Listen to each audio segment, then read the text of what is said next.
Meilleur Habib devrait être déchu de sa nationalité.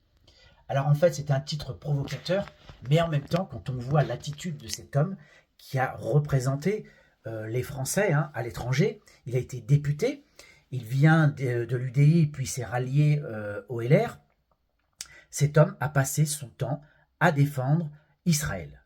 Pas les Français, non, Israël. C'est un grand ami de Netanyahou. D'ailleurs, c'est son porte-parole en France.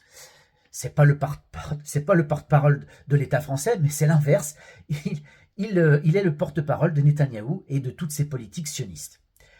Pour Meir Habib, eh bien, tous les députés, tous les politiciens qui défendent l'État de Palestine sont les ennemis. Ce sont ses ennemis à lui. En fait, pour lui, les Palestiniens, la Palestine, c'est le cancer. Le cancer qu'il faut éradiquer. Pour lui, il faut que Israël puisse occuper toutes les terres de Palestine. D'ailleurs, il est pour que les Palestiniens soient éradiqués ou du moins quittent la Palestine. D'ailleurs, si vous regardez d'un peu plus près le gouvernement israélien, il y a même un ministre des colonies. C'est une femme. Donc tout ça, lui, il le défend. Il ne défend pas la France, il ne défend pas le gouvernement français. Non, pour lui, ça ne l'intéresse pas. Il n'a qu'un seul mot dans la bouche, c'est la Palestine et son éradication.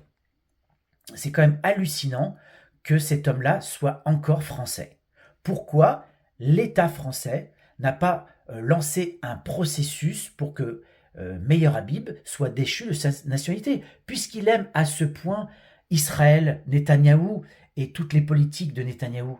Eh bien qu'il aille entrer dans le Likoud, qu'il soit un représentant d'Israël, mais pas un représentant de la France. Cet homme-là, pour moi, c'est l'ennemi de l'État français.